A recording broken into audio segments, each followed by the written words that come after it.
ሃሌሉያ! ኢየሱስ ያድናል። ላካዲራ ማስተገለበን ኢየሱስ ጌታ ነው።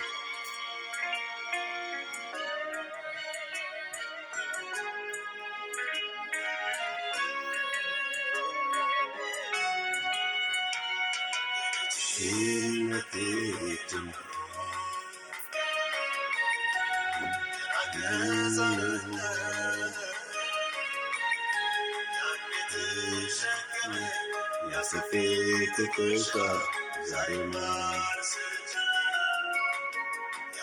ተሸከመኝ ያሰፌት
ትከሻ ዛሬ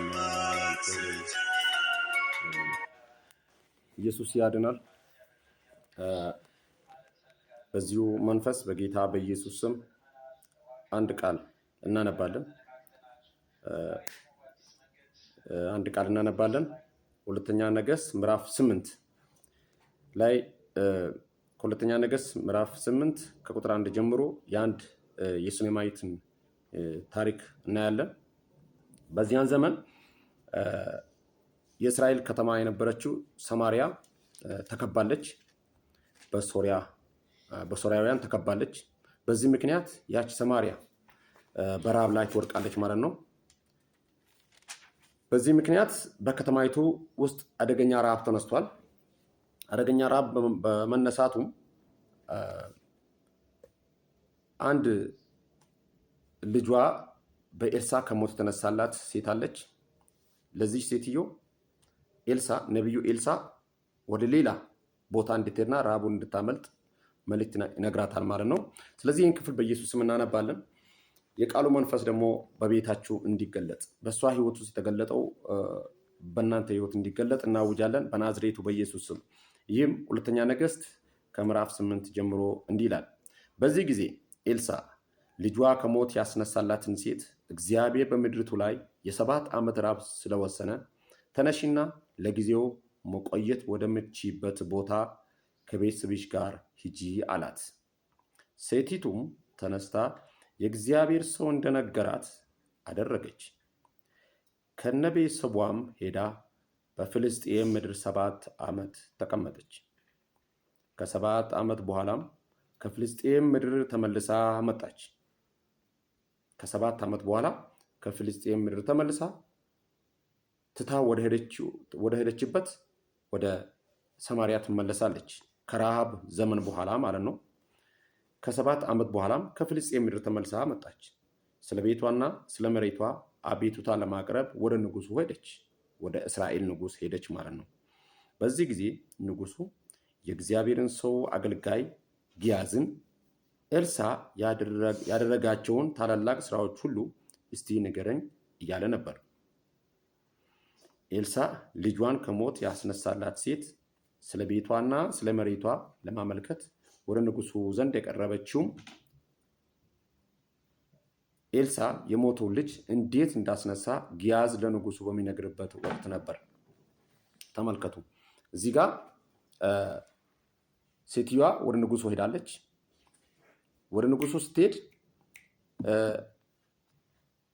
ስትሄድ ጊያዝ የሚባል አገልጋይ ለንጉሱ ስለዚህ ሴትዮ ታሪክ የነገራት ነበር። ነቢይ ኤልሳ እንዴት ልጇን ከሞት እንዳዳነላት እየነገረው ነበር ማለት ነው ጊያዝ ለንጉሱ። ስለዚህ የነገር እግዚአብሔር ነገሮቻችን እንዴት እንደሚሰራ ማየት አለብን። ጊያዝም ንጉሥ ጌታዬ ሆይ ሴቲቱ ይህች ናት፣ ኤልሳ ከሞት ያስነሳው ልጇም ይህ ነው አለ። ንጉሱም ስለዚህ ጉዳይ ጠየቃትና ነገረችው። ከዚያም ንጉሱ የነበራትን ሁሉ እንዲሁም ትታ ከሄደችበት ጊዜ አንስቶ እስካሁን ድረስ ያለውን የእርሻዋን ሰብል በሙሉ እንድትመልስላት ሲል አንድ ሹም አዘዘላት። ሃሌሉያ! ኢየሱስ ያድናል። እዚህ ላይ የምናየው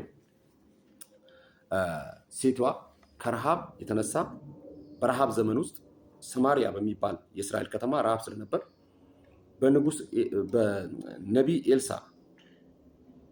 ቃል መሰረት ሰማሪያን ለቃ ወደ ፍልስጤማውያን ትሄዳለች። ከ7 ዓመት የረሃብ ዘመን በኋላ ተመልሳ ስትመጣ ንብረቷ ተወስዶባታል፣ የእርሻ መሬቷ ተወስዶባታል፣ ርስቷ ተወስዶባታል በሌሎች ማለት ነው። ስለዚህ ወደ እስራኤል ንጉሥ ዘንድ ትሄዳለች።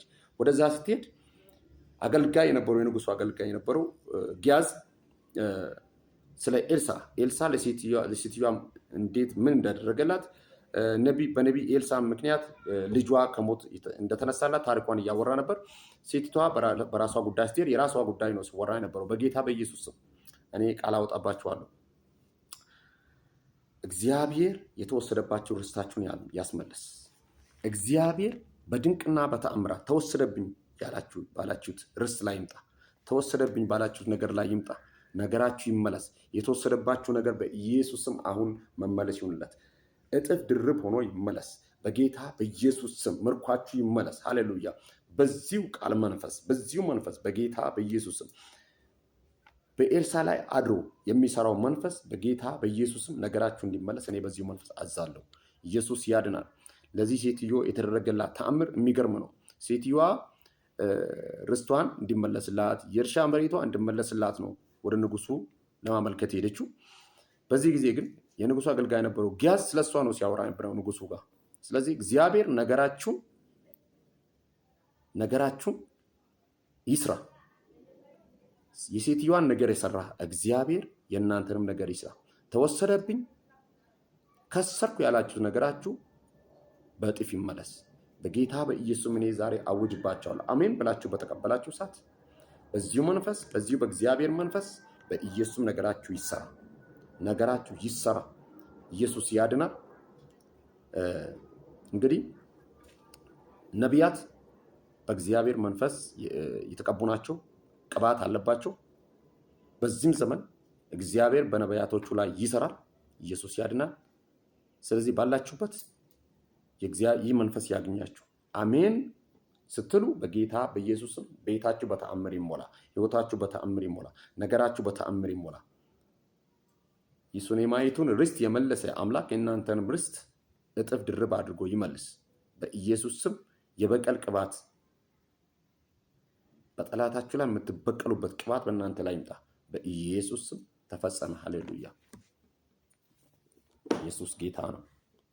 ኢየሱስ ያድናል። ኢየሱስ ይታደጋል። ሃሌሉያ!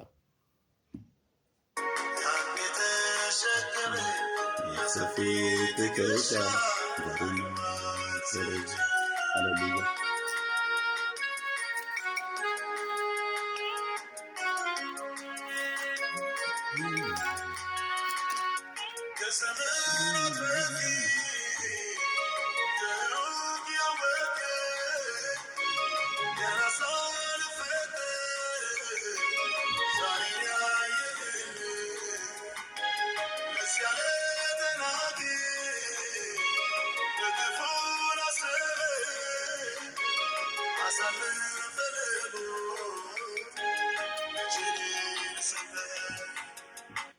ተባረኩ።